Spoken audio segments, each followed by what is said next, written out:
Morocco, Canada, Russia এবং দেশীয় প্রতিষ্ঠান কর্ণফুলী ফার্টিলাইজার কোম্পানি লিমিটেড থেকে 1,40,000 টন সার কেনার সিদ্ধান্ত নিয়েছে অন্তর্বর্তীকালীন সরকার।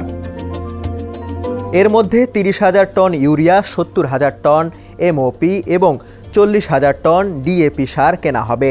সব মিলিয়ে ব্যয় হবে 637 কোটি 29 লাখ টাকা। মঙ্গলবার সচিবালয়ের অর্থ ও বাণিজ্য উপদেষ্টা সালেউদ্দিন আহমেদের সভাপতিত্বে সরকারি ক্রয় সংক্রান্ত উপদেষ্টা কমিটির বৈঠকে সার কেনার এই প্রস্তাব অনুমোদন করা হয়। বৈঠক শেষে উপদেষ্টা সাংবাদিকদের বলেন, বৈঠকে সার আমদানির অনুমোদন দেওয়া হয়েছে। দেশে সারের কোনো সংকট হবে না।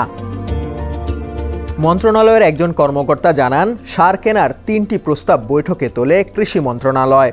এর মধ্যে রাষ্ট্রীয় পর্যায়ে রাশিয়ার জেএসসি ফরেন ইকোনমিক কর্পোরেশন ও বাংলাদেশ কৃষি উন্নয়ন কর্পোরেশনের মধ্যে সই হওয়া চুক্তির আওতায় 30,000 মেট্রিক টন এমওপি সার আমদানির অনুমোদন দেওয়া হয়েছে। এতে মোট ব্যয় হবে 102 কোটি 60 লাখ টাকা। প্রতি মেট্রিক টন সারের দাম ধরা হয়েছে $285।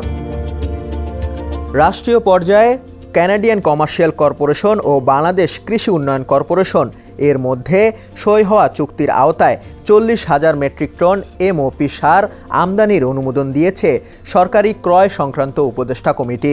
এই সার আমদানিতে মোট খরচ হবে 136 কোটি 80 লাখ টাকা। প্রতি মেট্রিক টনের দাম ধরা হয়েছে $285। বৈঠকে কৃষি মন্ত্রণালয়ের ওপর এক প্রস্তাবে রাষ্ট্র পর্যায়ে মরক্কো, ওসিপি এবং বিএডিসির মধ্যে সই হওয়া চুক্তির আওতায় 40,000 টন ডিএপি সার আমদানির অনুমোদন দেওয়া হয়েছে। এতে মোট ব্যয় হবে $280 কোটি 80 লাখ টাকা। প্রতি মেট্রিক টনের দাম ধরা হয়েছে $585। এছাড়া কর্ণফুলী ফার্টিলাইজার কোম্পানি লিমিটেড থেকে 30,000 মেট্রিক টন ব্যাগেট গ্রেনুলার ইউরিয়া সার কেনার প্রস্তাব দেয় শিল্প মন্ত্রণালয়। কমিটির এই সার কেনার প্রস্তাবে অনুমোদন দিয়েছে। এতে ব্যয় হবে 117 কোটি 9 লাখ টাকা। প্রতি মেট্রিক টন সারের মূল্য ধরা হয়েছে $325.25 মার্কিন ডলার। শাহাদাত তনিম, সমকাল, ডেস্ক রিপোর্ট।